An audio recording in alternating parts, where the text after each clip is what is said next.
Hallo en welkom. As ons dink aan Suid-Afrika se storie, is dit nie sommer net een eenvoudige verhaal nie. Nee, dis veel meer soos 'n ongelooflike mosaïek, aan mekaar gesit uit duisende klein, unieke stukkies. So, vandag gaan ons 'n paar van daardie stukke van nader bekyk, om te sien watter prentjie hulle saamvorm. So, waar begin 'n mens om so 'n komplekse storie te verstaan?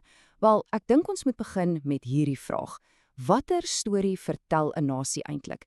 En die antwoord, jy sien, lê in sy erfenis. Daai hele versameling stemme en verhale wat oor eeue heen strek.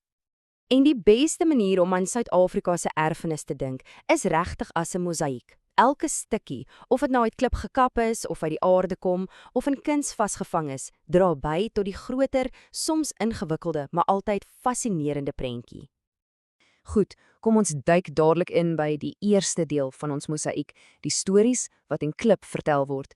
En ons gaan kyk na twee baie verskillende strukture, elkeen met 'n storie wat jy nie sommer sal vergeet nie. Eerste stop, die Kaditshona ruïnes. Probeer jouself dit indink, 'n reusagtige stad, gebou met droë klipmure. Dit beteken, elke klip is perfek gepak, sonder enige sement. Vir meer as 2 eeue was dit die pulserende hart van die Bharucha lense. En hier's 'n feit wat jou dalk heeltemal gaan uitgooi. Dink gou hieroor. In 1820 was hierdie inheemse metropool groter as Kaapstad in daardie selfde tyd. Dis nogal iets, né? Dit wys jou net watter ongelooflike vooruitstrewende middelpunt van kultuur en handel hierdie plek was. Nou kom ons spring na 'n heeltemal ander wêreld, 'n ander tyd. Aan die heel suidelike punt van Afrika staan die kasteel Die Goeie Hoop. Hierdie vesting is nie deur 'n plaaslike koninkryk opgerig nie, maar deur die WOC. Dit was 'n strategiese halfwegstasie op die ou speseryroete. As jy hulle so langs mekaar sit, is die kontras ongelooflik. Aan die een kant Kaditshona, 'n organiese inheemse stad, en aan die ander kant die kasteel, 'n militêre koloniale buitepos. Selfs die boumateriaal vertel 'n eie storie. Jy weet, inheemse tegnieke teenoor Europese ingenieurswese. 2 klipgeboue, 2 totaal verskillende wêrelde, en albei is deel van Suid-Afrika se fondament. Die kasteel se storie het ook nie stil gestaan nie. Dit was eers 'n VOC-fort, toe 'n gevangenis tydens die Anglo-Boereoorlog. En vandag is dit 'n nasionale monument en 'n museum. Dis nogal transformasie. Goed, kom ons skuif na ons fokus. Ons beweeg weg van mensgemaakte strukture en kyk na die stories wat die aarde self vir ons vertel en na van die alleroudste kuns wat die mensdom nog ooit gemaak het. Ons is nou in Mpumalanga, die plek waar die son opkom, en hier kry ons die Makonjwa-berge. Hierdie is nie sommer enige berge nie, hoor. Dis een van die oudste en bes bewaarde geologiese formasies op die hele aarde. Eintlik so oud dat wetenskaplikes dit die genesis van lewe noem, en dis omdat die rotse hier van die heel vroegste tekens van lewe op ons planeet bevat. Dis letterlik waar die storie begin het. Hierdie berge het die bynaam die groensteengordel gekry, en dis as gevolg van hulle unieke groen kleur.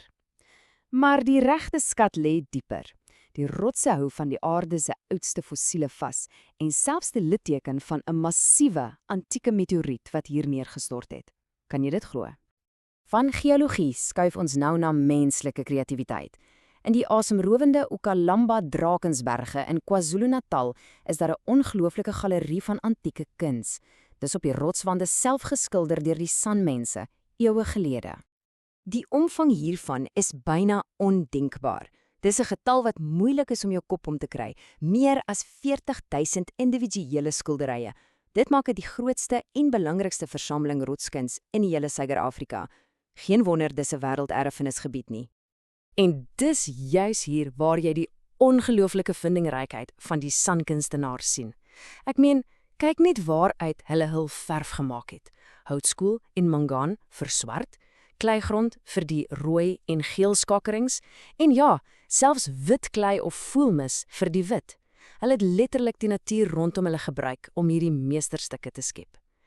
Nou, kom ons skuif weer ons fokus. Ons beweeg van die verlede na 'n erfenis wat vandag nog leef en asemhaal, 'n tradisie wat steeds van een geslag na die volgende oorgedra word. En dit bring ons by inheemse medisyne. Hier praat ons van daardie diep kennis oor hoe om plaaslike plante te gebruik om te genees. Dis 'n wysheid wat jy nie in 'n boek kry nie. Dis iets wat in families en gemeenskappe bewaar word. 'n Absolute ster in hierdie tradisie is Aloe-verox, of soos baie van ons dit ken, die bitteralwyn. Hierdie plant, wat jy oral in die Oos-Kaap sien groei, word al vir honderde jare gebruik vir sy medisinale krag. En die lys van gebruike is net verstommend, of dit nou is om inflammasie te beveg, pyn te verlig, die immuunstelsel 'n hupstoot te gee of selfs velprobleme te behandel. Hierdie een plant is soos 'n hele apoteek.